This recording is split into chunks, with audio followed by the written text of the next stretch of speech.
Alright, guys, welcome to Brofluent episode Quattro. Alright? It is Mahomes mayhem in here, alright? Alright? We got big news down from the NFL, the No Fun League. Breaking news. $500 million. $500 million. The Brinks truck is backing up. Do you hear that? Beep, beep, beep. It's happening. Yep. But in all seriousness, let's get into it first. Yes, sir. How was your 4th, man? Bro, what's going on? The 4th was good. Went to see my brother at a little family get-together. Had a good time. Drank a little too much. Got a little sick, but I was all right. How about you? Did some fun, wholesome, socially distant activities out here. Oh, nice. Went over to this bar that they have out in Newburgh. Billy Joe, me, my girl, and my parents. So had a little, That's cool. little fun get together out in Newburgh, New York. Nice. And headed back. So good thing. But like we started. Yes, sir. The big news, the breaking news. Pat like Mahomes. I said before, the Brinks truck is backed up. 10-year extension. Listen. 10 years. When I saw it, I immediately sent it to you on DM. I said, 10 years? I don't know if I've ever seen a contract, I know in football, for that long. Honestly, I can't remember one. I saw when people came out and they said Donovan McNabb got a 12-year from Philly. I didn't know that. I don't remember that. Favre got a lifetime one in Green Bay in 01, but young, so I wouldn't remember that either. Yeah. And they said Michael Vick got one in 04, but due to his arrest, I don't remember that being a 10-year. So No. Most recent in memory, clearly. Just insane. $500 million could be, with incentives coming his way, but right. Do you know how much is actually guaranteed or no? That's what I'm confused about. So they say injury guarantee. Yeah, that's what I saw. Is $140 million, but $477 million is in guaranteed mechanisms. So I think that means if he's on the roster to a certain point. Supposedly, I saw in 2026, if he is on the roster, he gets a $50 million roster bonus on the spot. That's insane, man. It's honestly nutty. But, hey, man. Good for him. The big question is, I think we both have the same answer, but is he worth it? Is Pat Mahomes worth $500 million over 10 years? Now, when I first saw him, they're about to give him $500 million, and then I'm thinking about it, I'm like, you know what? He is worth it. He is. Right. He's the best He's one of the best quarterbacks we've ever seen so far, up to date what he's been in the NFL. Oh no! First 3 years in the league, he's the best. Yeah, best we've ever seen. And right now in the league, it's him. And then there's a big gap between him and the second best quarterback.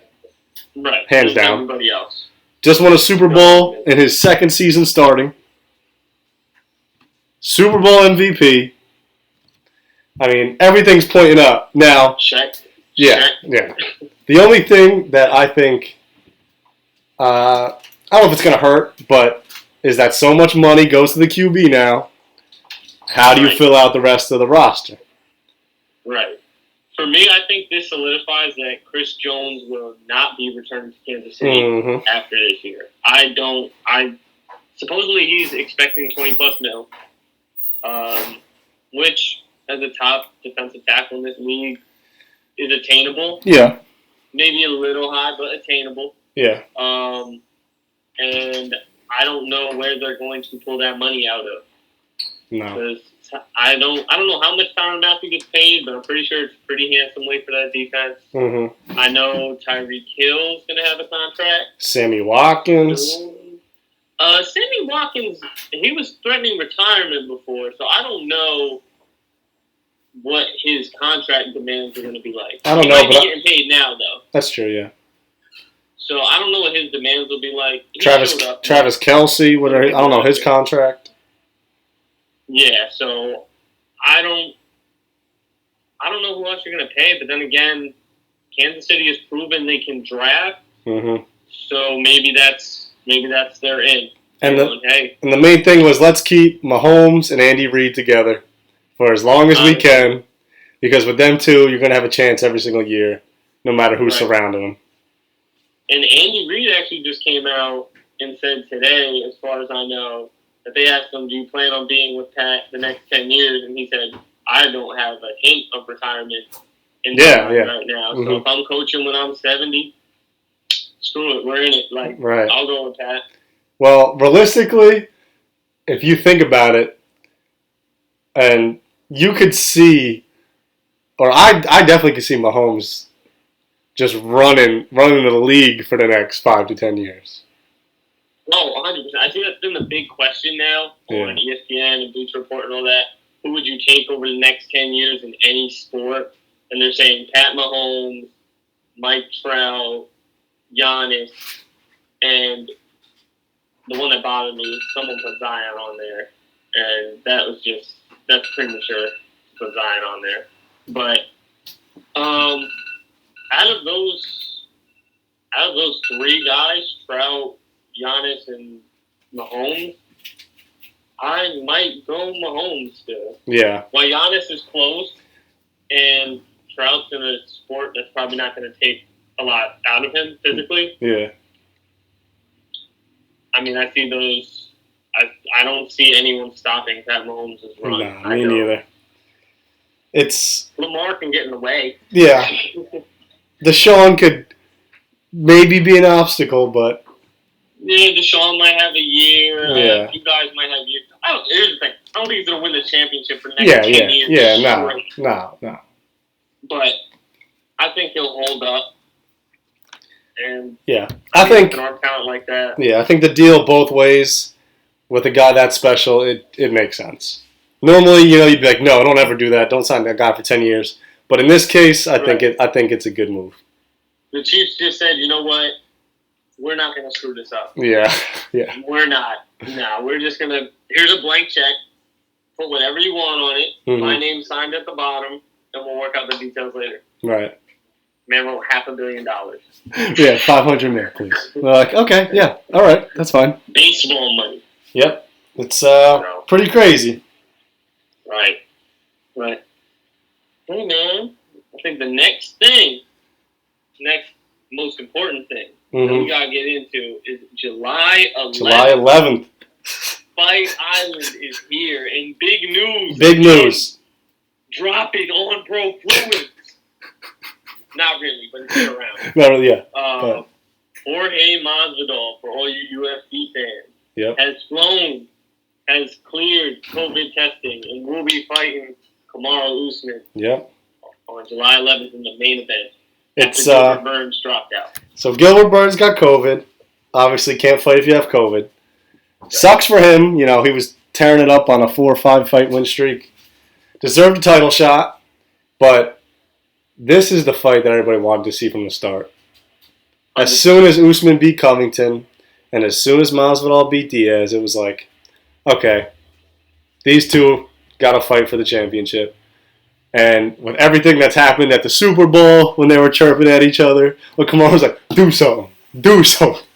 And that was crazy. Yeah, that was crazy. Then the thing ESPN put up yesterday where they had the elevators together and they walked right by each other. That was crazy. That was when you sent me that I was like, oh, hold up. That would have been a big altercation. I saw that coming. And then Masvidal goes on first take, and Stephen A's like, what are you going to do to this, man? How the fight's going to play out? And Masvidal, the way he is, I'm going to baptize him. That's what I'm going to do. And you can tell. At his finest. Stephen A's like, what does that mean? I don't know what that means. Masvidal's like, I'm going to separate him from his conscience. That's what I'm going to do. I'm like, I don't know. Here's the one thing I'll never understand. You've watched way more UFC than I have. But why can't they just say, I'm going to knock you, I'm going to knock him out? It's always got to be this elaborate way of saying, I'm going to baptize him. I'm going to separate him from his consciousness. I'm going to put him to sleep. Yeah. all these different ways, man. Because it's too plain just to say I'm gonna knock you out. It's been done too much. They got some swag. Yeah, they got some swag. And Masvidal's got the swag. Ghetto Jesus, man. Bro. Ghetto Jesus. I'll tell you, his career's been crazy. He's been around forever. And now is the time where he's just starting to blow. Like, he blew up last year, this year. And he deserves it, man, because he's a grinder. He's one of the OGs. And now he's getting his title shot against a guy he doesn't like. So, man, that's the fight everybody wanted to see. And we're going to see it. And the matchup, I don't even know if I want to say it's better than Gilbert Burns versus Usman. But it's classic Usman, who's a fantastic wrestler. Best wrestler in the division. One of the best wrestlers in the UFC. Versus the classic striker, where I'm going to stand up and I'm going to trade with you. Now, Masvidal's good. Masvidal's good on the ground, like his jiu-jitsu. And his wrestling isn't bad. But Usman's wrestling is a different level. See, I've only watched Usman versus Covington. Mm-hmm. And that was strictly stand-up. That was, if he didn't, I want to see, I think the winner of this fight has to fight Kobe Covington. Really? Or Gilbert Burns. Because I thought there was Covington had an argument if that went to distance. Ooh, 100%. I thought it was even going into the 5th round. I thought it was even. It was. Mm-hmm. It was. But I think Covington's broken jaw was the main issue that ended up being his downfall. And I think, if he fights Usman again, we get Covington Usman too, and he breaks his jaw again and drops him again. Yeah. Nah, I can't see it again. But no, Covington was right there. Some blows. And see, I don't know that much about Usman other than that fight and his talk and just some highlights I've seen here and there. So I didn't know that he was that much of a ground and pound guy. Yeah. Because he stood up with Covington that whole fight. So the thing with him and Covington, right? There's big rivalry and everything. Both of those guys are. Covington was a D1 wrestler, I think, like All-American. Usman, I think, maybe D2, like All-American. So both these guys wrestling, it's like, all right, it might just cancel out. Like, if we're wrestling with each other, you might win some scrambles, I win some scrambles. So let's just stand up and bang and see who's better on the feet.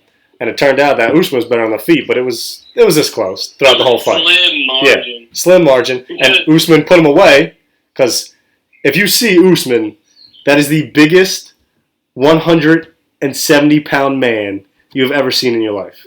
Yo, what did I text you today? What did I ask you about Masvidal taking this fight? Oh yeah, you're like, is there any way, did Masvidal move up in weight or something to fight Usman? No. He had to go up in weight on how big Usman is. Covington's a big dude. Usman is the biggest welterweight. Right, and I looked at Masvidal versus Diaz, and I was like, Masvidal's bigger than Diaz, but Diaz got that weird body where he's shaped like, he's shaped like a 2x4 with beefy arms. Like I don't understand it. Bro, he's ugh. Yeah, he's a weird looking dude, but so I don't want to think that Masvidal is going to get overpowered. No, but his shots are like, that man is. When they said he was probably one of the best boxers in the UFC, I understood why. And he comes out the gate crazy. Like he wants to put we saw it with Ben Askren, the flying knee. The flying knee I know he didn't see that coming. I don't think anyone could saw that coming. No.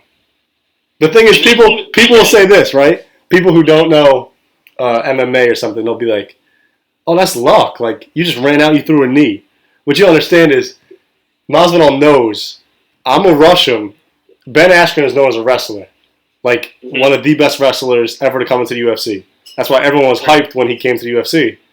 Right. So he goes, I'm going to rush this guy. He's going to duck his head. All wrestlers, duck their head, go for the takedown. So that's when, to stop a wrestler, you throw uppercuts or knees. So he knows his head's going to the side. That's why he jumps up, switches knees, and bang, hits him with that knee. And it was just perfect. But people are like, that's luck. You never, he's got all this hype, but he beat him in 2 seconds. But if the fight was actually a real fight, who knows what happens. But that's not a fluke that he did that. That's not the way MMA works. Hey, the funny thing was at first, I was like, I keep hearing about this BMF belt. What the hell does this belt mean? Yeah. Keep in mind, we saw this fight at levels when it first when it was first happened, when it happened live. We saw the Diaz Masvidal. And I was wondering what the BMF belt meant then, but I didn't say nothing. Now I'm watching the replay, and I looked up and I was like, it's really the bad motherfucker belt. Yeah. And the funny thing is, while I'm watching it, I'm looking at Masvidal after 2 rounds, and I'm like, yo, he's a bad motherfucker, man. I know. Like, what? Mm-hmm. So, I mean, I heard that belt's on the line. Of course, even though Usman doesn't really care about it. I don't agree that that belt should be on the line. Now, it's a made-up belt. Oh, hold on, my phone's going off. I think that's a belt made for certain people. Like, if you listen to Daniel Cormier, he said it on some show. I forget the name of it. But he goes, the BMF belt is a belt that's just made up, like, for just dudes who are straight up gangsters in the sport. Like, Usman, like, yeah, you're a beast, you're a champion, but you're not a bad mother effer, bro. That's not your belt. Like, that's for Diaz, that's for Masvidal, that's for the guys who come from the streets, who, like, you know, they put on a show. Like, I think that Justin Gaethje could be in that. Like, it's for those kind of people. So I don't think that belt should be on the line, but, you know, you never know. Could Conor go for the BMX belt? I don't know. I mean, he's the line. He might be the line because he'll fight anybody, anytime, which makes him BMF. But, you know, with the way he fights now, where, you know, it's every once in a while, so maybe not. But anyway, that fight's major. Big time. Big thing. Masvidal's got to cut about 20 pounds in a week, so that's going to be tough. And he said not to worry about it. He's done it before. And as soon as he gets into the fight, like, it's not going to affect him. But, you know, that might take a toll on your body. When Usman's wrestling you for 5 rounds on top of you, you're going to need all the energy that you wish you had, you know? Right. So I wish Masvidal had a whole camp to train. He doesn't. But, hey, if he comes in on 1 week and takes out Usman, that just adds to the legend, you know? That's a big thing. Yeah. Right.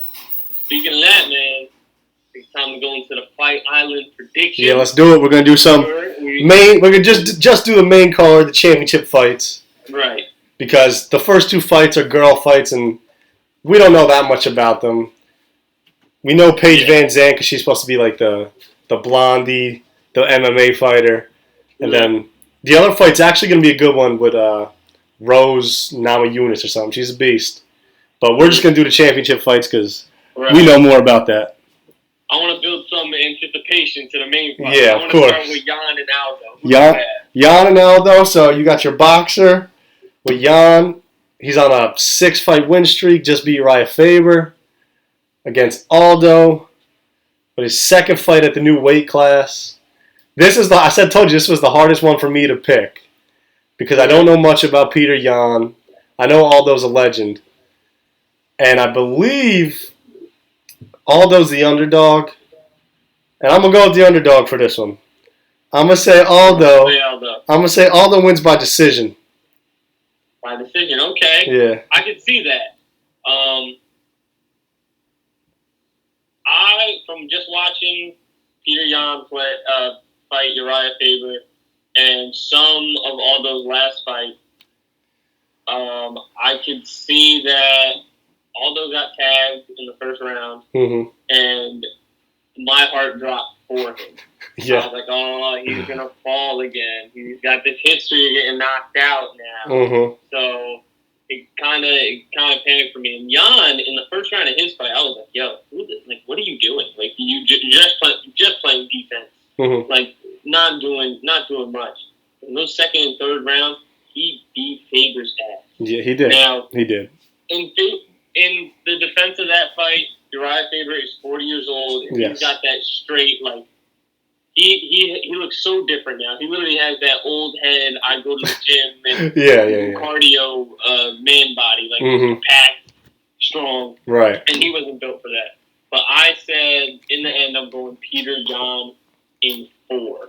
Okay. That doesn't get close. If it goes to decision, I could see it being Aldo. But Jan seems to come on strong in those second and third, and I think he'll do it in the fourth. Right. I like that. I'm not even mad at that pick because for me it was 50-50. Who like Jan, Aldo. Jan's honestly better. He's younger. He's in his prime. He's on the come up. 26. Yeah, he's kind of young for all these championship fights. He's kind of young. And I could totally see him finishing Aldo and getting the belt, and I wouldn't even be mad at that either. I don't dislike him at all or nothing, but I just like to maybe see Aldo get another belt. You know, after seeing him get dropped by Conor, and everyone was just kind of like forgetting about him. Like people forget he's only 33 years old. Yeah, people, and he's I'm expecting Aldo to be like 39, 38. I'm like, oh, he's fighting all the old heads on the way to the top, but he's not that old. He's still young. He's a legend, man. He's a legend. So I hope maybe he gets it done. But either way, I don't. You know, it's whatever to me. It's not. I'm gonna be mad. Fight, but yeah. Could put Peter Yan on the map, or could resurrect Jose Aldo. So 100%. That's true. Now the next fight, I did my most homework. This fight's got me pumped. I'm gonna be out of my seat for this one. Alexander Volkanovski, if I'm saying that correctly, and Max Holloway, 2. They fought previously. A rematch. Is this Volkanovski's first title defense? Yep. All right. Since he took the belt from Holloway. Beat Holloway's his first. Yep, he got his belt. Now it's his rematch.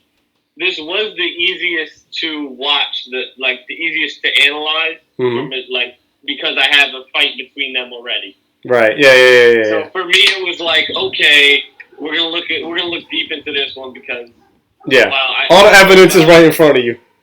Yeah. Right. Because even for Masvidal and Usman that we're gonna get through later, I'm watching everyone's last fight, but on the other hand, I'm like, Nate Diaz isn't as big as Kamaru Usman, right. So I don't know if I could really, compare those two. And same thing for Masvidal's not as big as Covington. I don't know if his shots are gonna land like that. You know what I mean? Yeah. So these guys fought each other. Good strategy, but you're the expert, man. I don't know who do you have. So this fight, man. When I was watching this one live. I remember it with my brothers, and it was back and forth, and it was just like, I'm not sure who's winning. It's a good fight, and at the end of the fight, I was like, I think Volkanovski won, but if Max won, like I wouldn't be. He didn't get robbed, and it was a close fight, and Volkov wound up getting it. And I think the big thing was the leg kicks. If you watch that fight, you'll see 100%. Volkanovski gets in close, hits him with these leg kicks, and Max wasn't checking any of them. So when you don't check leg kicks, and for people who don't know what checking a leg kick means, that means when someone throws a leg kick, you basically lift your leg up and make it shin on shin. So when he kicks you, it hurts him to kick you. You feel it too because shin on shin is going to hurt everybody. But now, he doesn't want to kick you anymore because you're busting his shin open. Max did not do that at all in the first fight. So if he does that in this fight, it's totally different because his boxing is better than Volkanovski's. But Volkov's a beast, man. He's a beast, and it might be his time, but I got Max winning by decision. I got Max getting his belt back, getting the blessed era back. Yeah. See, you're making me nervous. You're making me nervous now because I'm sitting here like, oh, he's expert. He taught me a lot of this shit. I've learned some of this, but I have Volkanovski by decision. That's fine. Same way as the first fight. But I took some notes on this because they stood up the whole fight. I thought that was a big thing for Volkanovski to do. Yeah. With Holloway's reach advantage. You're right. You're definitely right. They both have amazing cardio. Like they did not look that tired. Max looked the most tired, and he didn't even look like he was losing a step. Nah, his cardio's. He just looked like his stamina bar went down 1. That's it. Holloway has the reach, like I said before, but Alex has the power. Alex has got the power. He is does. A short, stocky power hitter, and I like that. But I went with Volkanovski by decision because he knows Holloway's game inside and out. And I think he's one of those guys, for his first time defense, he said at the end of their fight when he got the chip, I'm going to be a good champ. Yeah, that was cool. That was cool. Standards of Holloway and guys before him. So I think he's really going to make sure to do his homework and defend the belt. Yeah. But I think if Holloway wins, I think it's going to have to be a TKO early. You think so, huh? Because I think he didn't adjust well when he went southpaw. Mm-hmm. He didn't. I think that's probably. I tried to do some homework on that, but guys aren't going to put their strategies out online, obviously. Right. But I think he probably. If I was training him, I would have said you need to strengthen up your southpaw. Mm-hmm. You got to be more comfortable doing that. If you need to switch again, obviously, like you said, check the leg kicks more because he was beating you up low. Yeah. And that's what got you tired. But there were a lot of points in that fight where if Holloway got aggressive, you saw Volkanovski kind of step back a little. Yeah. And that's natural. It's going to happen. Mm-hmm. But Volkanovski wanted to check him, get him tired, and then when he got in there, it was in headshots, uppercuts, come back out, do a little body work. Mm-hmm. But he can work on his body muscle. So I think he's going to adjust to that too. Yeah. I think if he doesn't have the leg kicks, he'll work on his body. But in the end, it's close. It's close. Really It's gonna be a great fight, and like that, those odds. I believe Max is an underdog. Yes. I believe Max is an underdog, and that's one I would bet on because I think Max is gonna win. But I understand anyone else picking Volkanovski, dude. It was so close the first time. It's gonna be close again. It's almost a coin toss, but I'm gonna say Max gets it back just because I think his striking is he's gonna be a little more aggressive in this fight. Mm-hmm. The first fight. That's what I think. I think that's a big thing for him. I think he's more aggressive. The first couple rounds were all Volkanovski. The fourth and the fifth he won, but I think he lost the first three, and that's what lost him the fight. He'll come out, I think, more aggressive, more hands, and we'll see what happens. He has quick hands too. Oh hell yeah! So. And then the main event. The main event, the title fight. Usman and Masvidal. Now. The Nigerian Nightmare. Which is a dope nickname. That's a dope nickname. That is. It is. That's scary. I think so. This is how I see it playing out. I said before that I didn't like that Masvidal doesn't get a full camp because I think this is a fight where there's so much story coming behind it. With both guys hate each other. I wish they both got a full camp to fight each other at full strength, but it is what it is. But my pick is one that I don't even know if I wanted to pick it, but that's just the way I felt. I think Usman finishes Masvidal in the fourth, and if not the fourth, I think he finishes him in the fifth, and I think it's on the ground, a little ground and pound. But I love Masvidal a lot. He's one of my favorite fighters, and I could see him putting Usman on his ass standing up. But I think that as soon as that happens, Usman will take him down and just lay on him, hit him with shots, round after round, lay on him. And I think if you watch, we were talking how we both went back and watched Masvidal and Diaz again. Mm-hmm. And for anyone who is a big Diaz fan, right, they're saying that fight needs to happen again because the doctor stopped it. He didn't get finished. Right. And I think if you watch... a very bad ending to that. Yeah. The cut wasn't even that bad. I thought it could have went another round at least and then see what happens. Right. But, it is what it is. That's the doctor's job. But I think you see at the end of that third, Masvidal started to fade a little bit. Like, damn, this dude is still coming after me? Like, I've hit this dude with countless shots, knocked him down 3 times, hit him with the body. I think he started to fade, and that's what Diaz said. He's like, I could sense at the end of that third, he was tired. He was starting to fade. I was going to come out in the fourth and start giving it to him. And I think, not that I think he has bad cardio, but I think that's going to be true in this fight with Usman wrestling him the whole time. I think the fourth round comes along. Masvidal's a little gassed. The strikes don't have as much on him. Masvidal takes him down and finishes him on the ground. Hey, I respect it, man. I'm always respecting your opinion on this. I'm not going to lie. This is going to be a live, on-the-spot decision for me. Because I watched it, and I like it. I still can't make up my mind. Mm-hmm. And now that you give me more information with his trainer not being there, with with him, obviously him not having a full camp, and him having to drop 20 pounds. Yep. I didn't know 2 of those things. And my big thing with Usman was, you have been training for Gilbert Burns. And I think that is going to affect him. Yeah, you're right. Because I think your preparation is important. So basically, I just broke down 2 of them, and I was like, look, Usman's a lean, powerful, technical fighter. He's a freak. He is a technical fighter. He is, yep. And Covington showed me he can get hit because he got tagged 100%. times and he looked like he was going to drop. But he also showed me that at any given point he will put you to sleep. Mm-hmm. He's got power.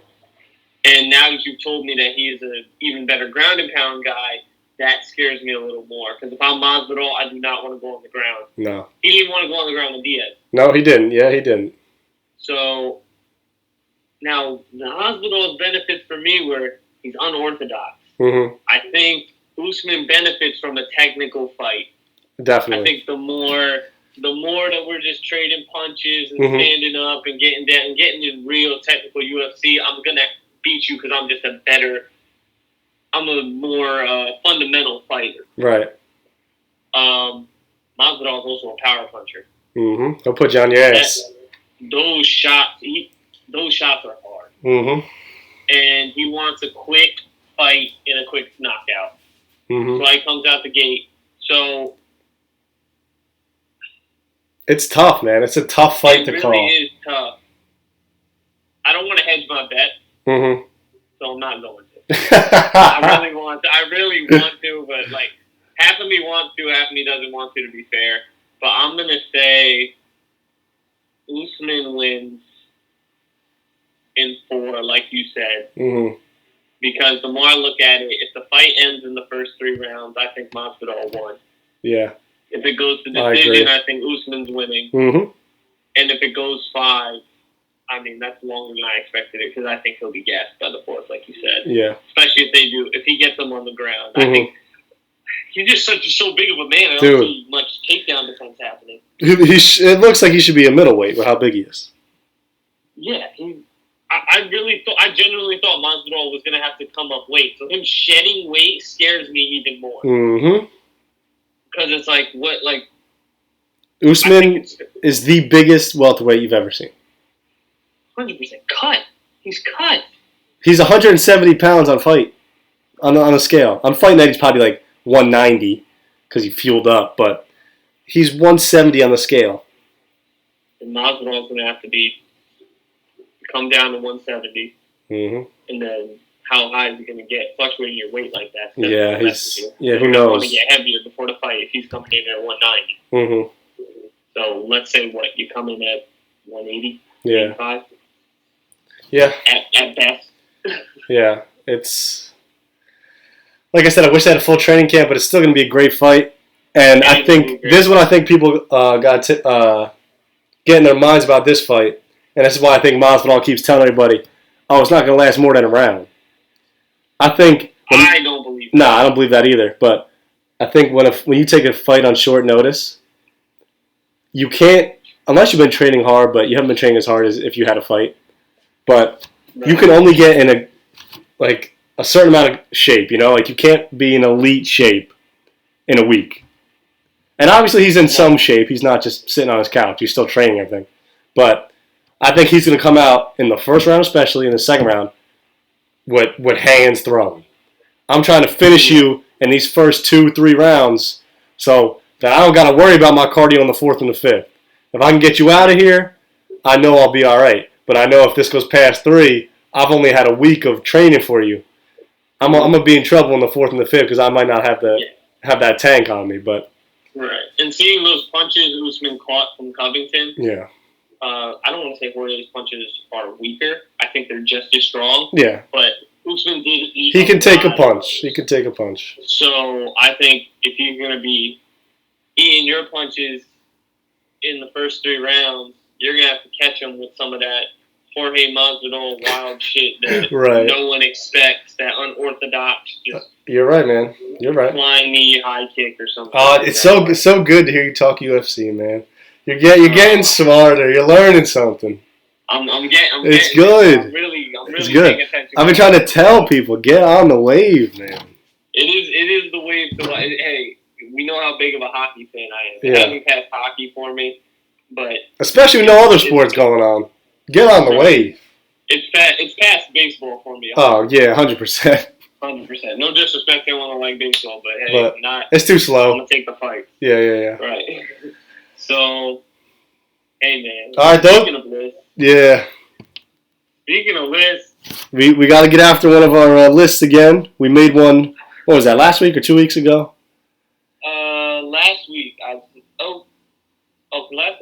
Probably last week. Last week. So, me and Seek watch. We watch other people talk sports and see what they got to say.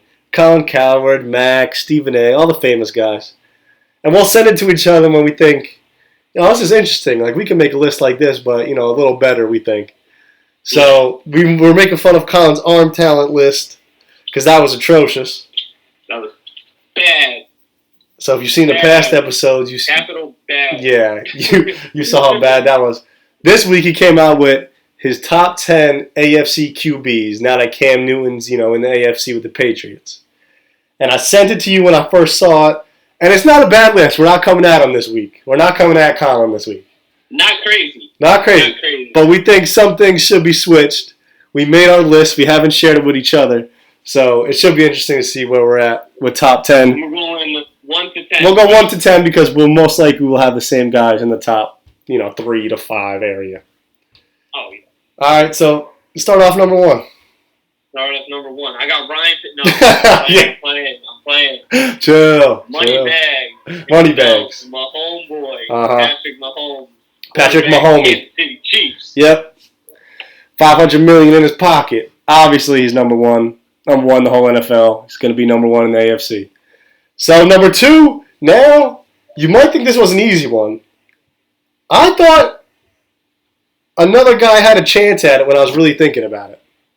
Right. But I put number 2 as Lamar Jackson, the reigning MVP. I agree. Mm-hmm. I also put Lamar Jackson, and I gave Deshaun a shot. 100% me too. I feel like we know that's the next person. Number 3, Deshaun Watson. And now, why was the reason you gave him a chance at 2? Why was the reason? Lamar was 2 because at the end of the day, Deshaun's a better thrower. Yep. But Lamar is a better runner. Mm-hmm. And I think he evens himself out so that when you look at it, you got to go to the stats. He's got an MVP, just one MVP. Only as good as the last time I've seen you. Mm-hmm. And Lamar, Deshaun had KC on the ropes. I don't want to say he folded because football's a team game. But you got to win that. You got to win that game.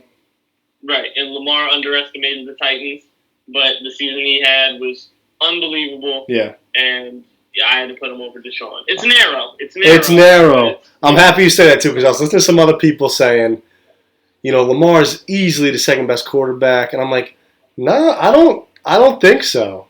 I think Deshaun Watson he's right there. He's right there. And I think his arm is a lot better, I think. I don't think it's like, they're like this. I think Deshaun is here and Lamar is here. Maybe not a lot, but there's a significant gap, I think.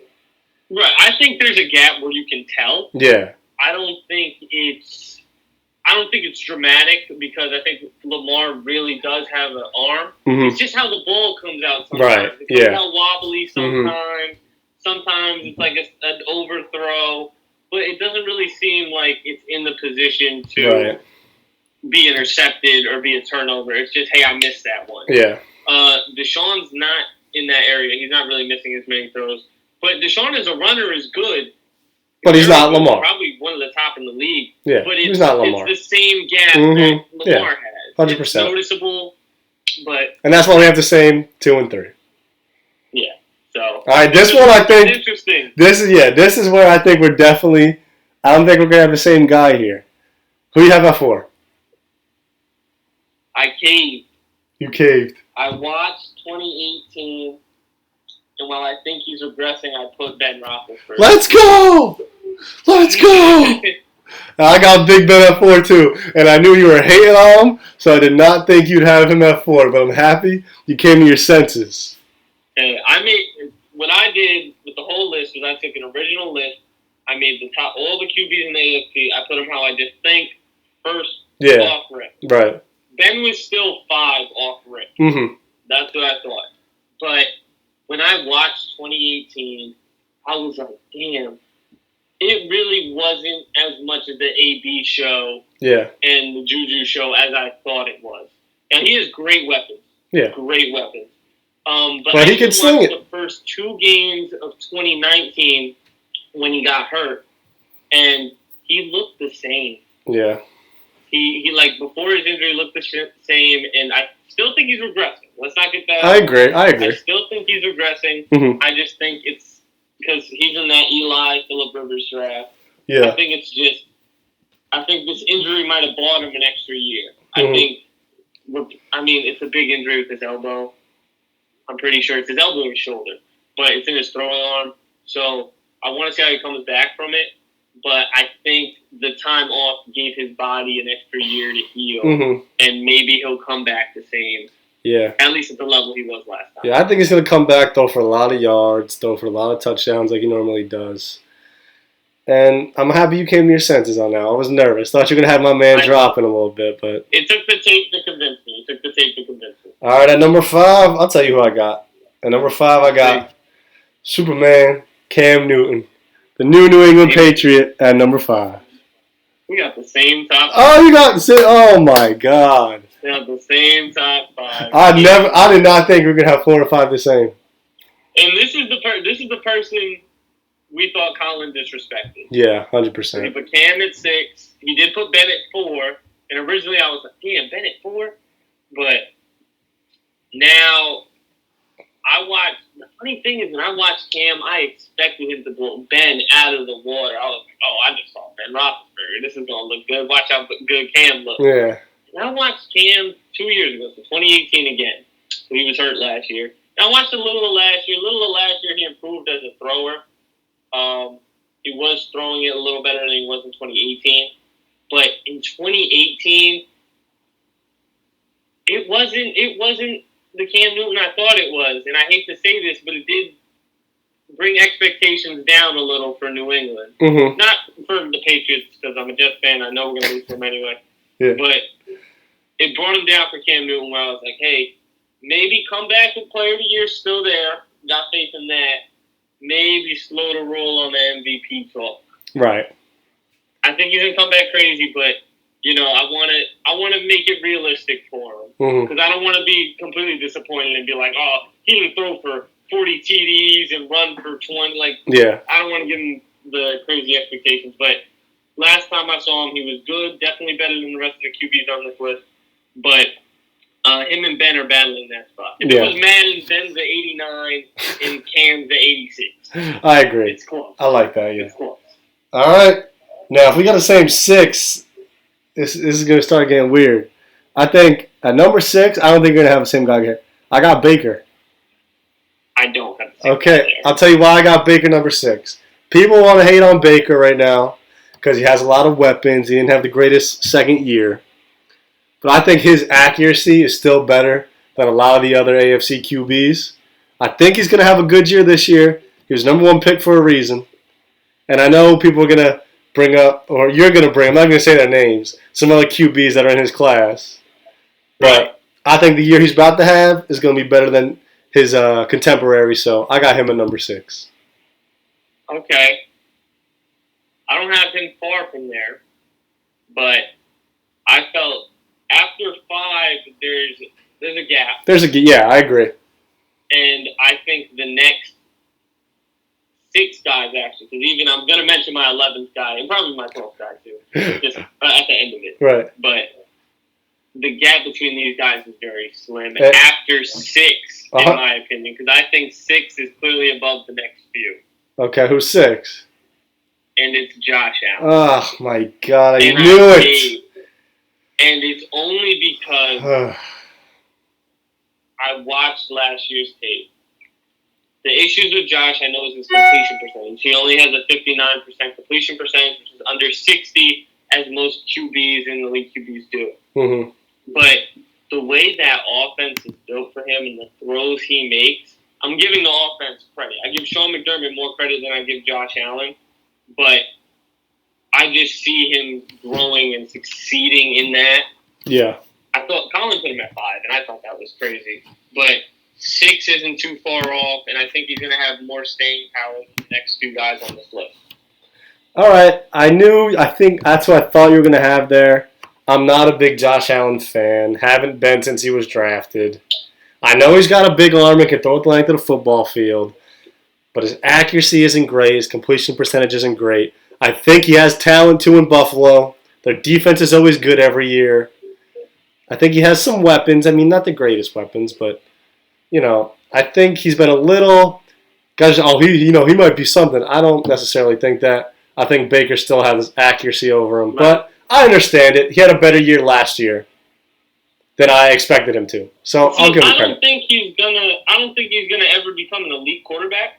No, I don't think so either. I think he's gonna hover around that range of other guys we're probably gonna mention of Ryan Tannehill and Derek Carr and Teddy Bridgewaters and guys around that range where I agree. They're definitely a starting QB in this league, but they're always going to be middle. Even the Matt Staffords. Yeah. While Stafford's underrated in my opinion, but 100%. Even around that way, like the Kirk Cousins guy, Jared Goff, that's where I always see his range being at his best. So I had to put him at 6 for that. All right. Well, number 7. Number 7, I'll just do real quick. Obviously, we just talked about Josh Allen. I had him at 7. All right. Dropped him one spot, but I think he deserved to be there just because he had a better year than I think people expected him to have.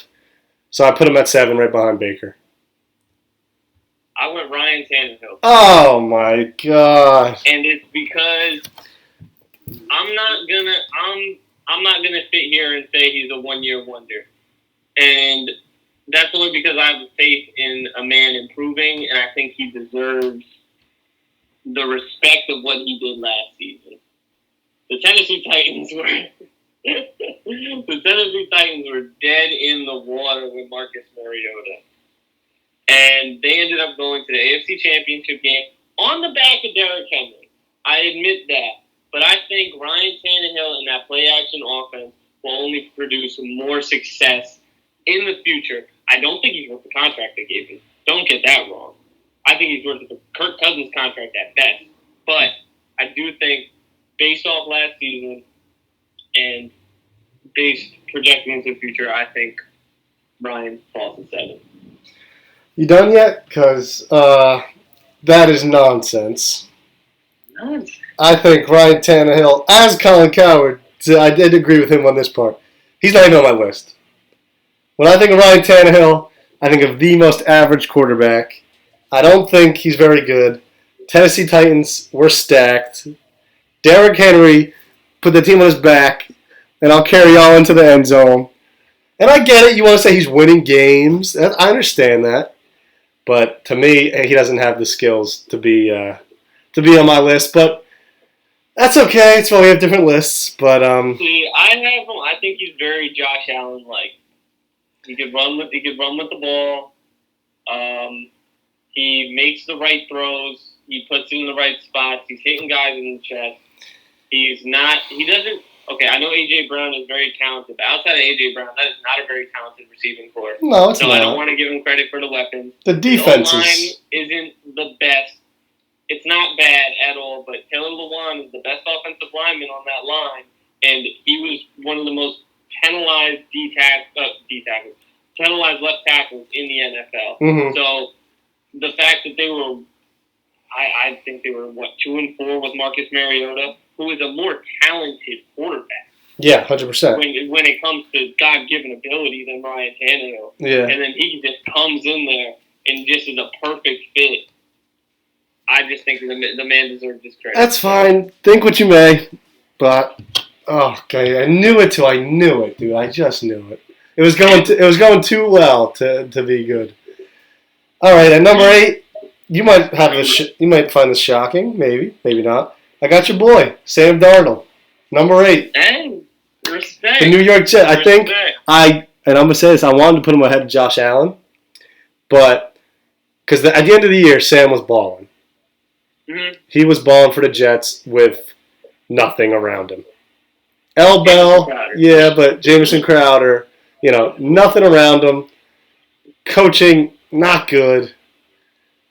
He was doing the best he could. I thought he was making some really nice plays. I wanted to put ahead of Josh Allen because I like him more than Allen. But Allen did have a better year with a better team, so that's why I put him ahead. But I got Sam at 8. I got Baker at 8. Okay. Wow, your boy Sam is dropping. See, I wanted to put Baker ahead of Ryan. I really did. But yeah, Baker's not ahead of Ryan Tannehill. And I can't. You're making a lot of hazardous throws. You have OBJ and Jarvis Landry and Kareem Hunt and Nick Chubb. And while your tackle positions were weak, your interior O-line was very strong. So he made some throws. He made some plays that were reminiscent of last year. So I don't want to give up on him. If there were people, that's what I'm saying, from 7 to, I don't want to say 12, because my 12 guys really was going to be on the list. From 7 to 11, all these guys could have been on the list. Because at one point, I took my 10. I took my 9 off. I took my 8 off. I took 7 off. But I never took my top 6 off. I agree. It's all very close between them. I agree.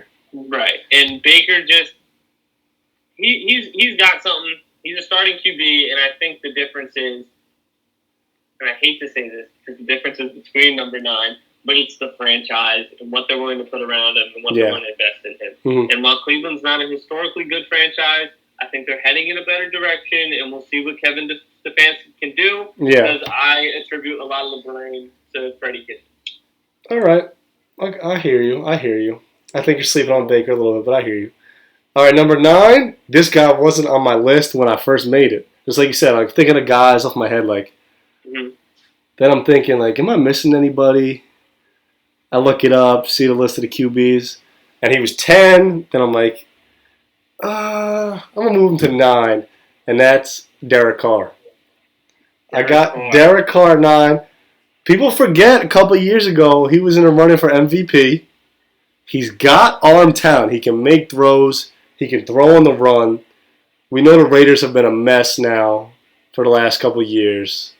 Hopefully with Gruden, it looked like at first he was ruining the franchise, but now it looked like they're on a little bit of an up now. I have him at 9. I don't feel great about it, but when I started thinking about him against the guy I have at 10, I was like, I want him to be my QB over this other guy. Right. So, before I say 9, I want to clarify, Derek Carr was my 11th guy that did not make this. Okay. And I wanted him on the list so bad because I feel he is one of the most underrated quarterbacks in the NFL. That's what I felt too. When I watched the tape the first time, I was like, oh, he's easy on here. No ifs, ands, or buts. He can run. He makes the throws. He doesn't have a lot of weapons around him, and he gets bashed for no reason. They went 79. They weren't supposed to do that good after AB left, so I was giving him a lot of credit.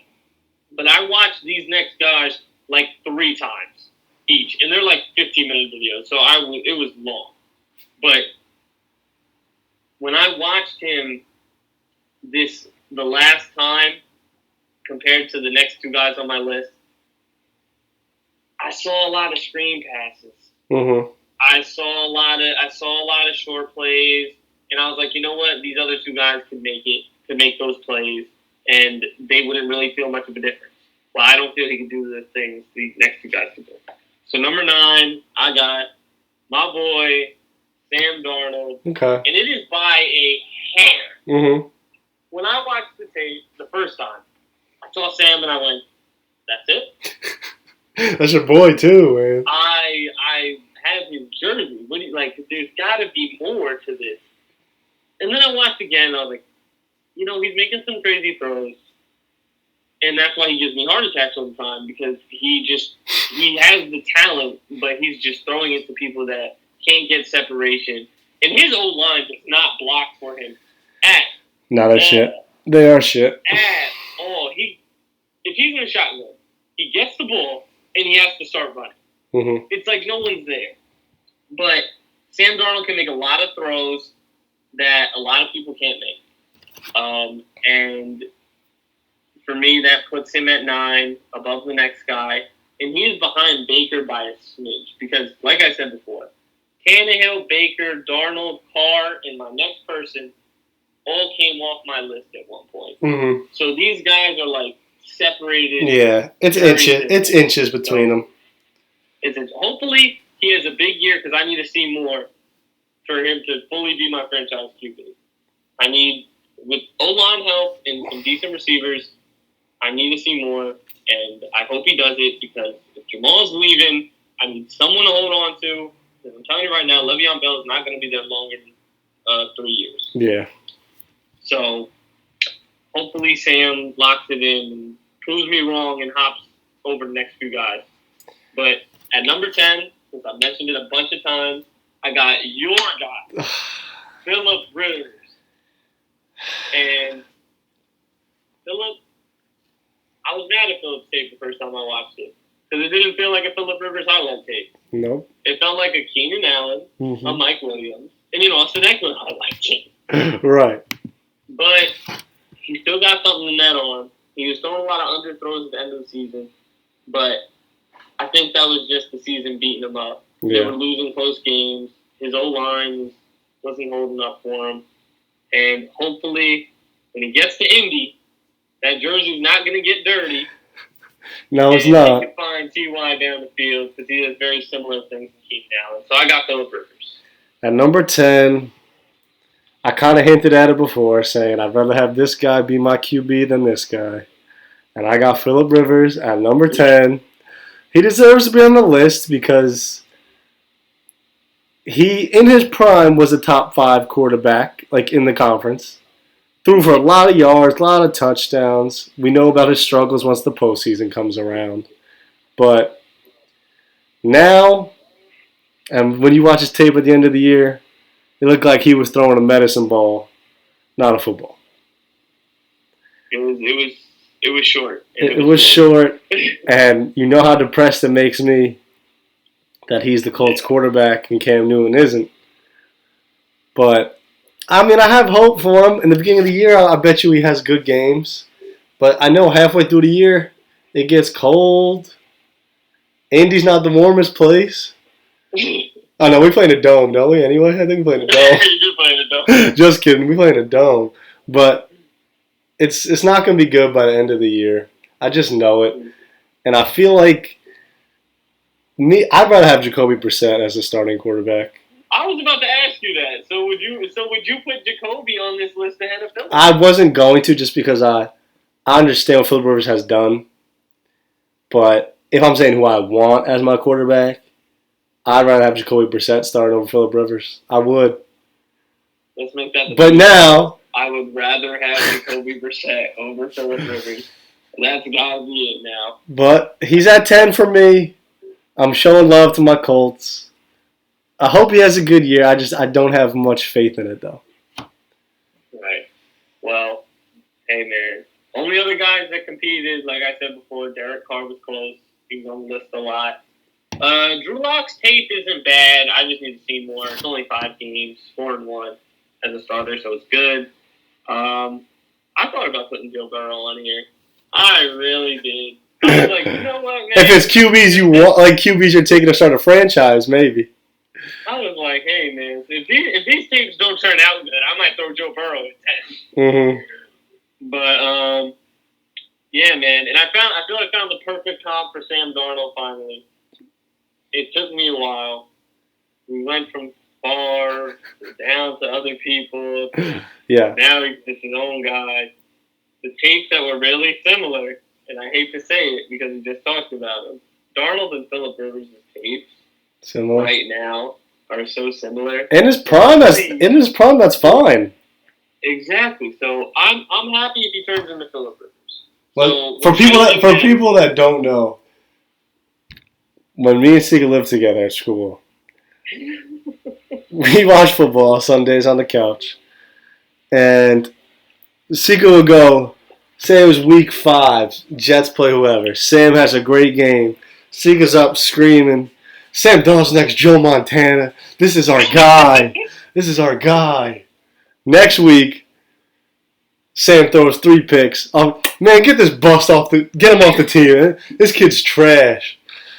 And I just had to hear it every week. Hey, I just won't forget when I made you guys watch Monday Night Football for Darnold's first game, and his first pass was that pick six, and I walked out the room, and I was gone for like a good few minutes. You were. And then I came back and went, you know, Brett Favre's first interception. Exactly. Oh, you trying to turn it into a positive. Man. Hey man, when you're a Jets fan, you gotta understand that for some reason your franchise is not run the right way, and things gotta change. And you put hope in guys, and the moment they start looking like old guys, you put hope in. I get it. Hope goes back. I get it. When you had Geno Smith and Mark Sanchez, it can be rough. I get it. Very rough. But, man, I like your list. I'm not mad. I mean, I'm mad at Ryan Tannehill. I'm mad at that one. We started off good. I didn't think the first 5 were going to be similar because I didn't think you'd have Big Ben. But I'm cool. I'm cool with your list. This doesn't make me too mad. There's nothing wild for me. But I think you got to watch Ryan Tannehill. Oh, my God. I can't even think about that. I'll never waste my time watching a Ryan Tannehill film. Hey, we've done it before. Shout out my man, JJ Horsley, Tennessee Titans fan. Yeah, that's true. That's true. Tell you that Ryan Tannehill is better than Kirk Cousins. That I don't know about. But that's a loyal fan. Yeah, he is a loyal fan. He's gonna like my list. Yeah, he will. All right, bro. Well, we've been on here for a minute, so. Yeah, that's I think that was good, man. This weekend we got the fights. Let's go. Yes, sir. I'm excited. You know I'm gonna have to FaceTime you, see what's going on. Hey, don't spoil it too much. Yeah, I'm watching the replays. All right, I got you, man. So we're gonna see. Hopefully, I can lock into it. But if I can't, the replays are like most likely 70%. 70% I'm watching. Oh, I'm like this guy. All right, that's fine. All right, man. All right. Hey, bro. Good shit. And don't forget. Yep. Send my homeboy some more money. He might need it. I don't know. That's it. Dudes and hats are out, bro. See you, bro. See you, guys.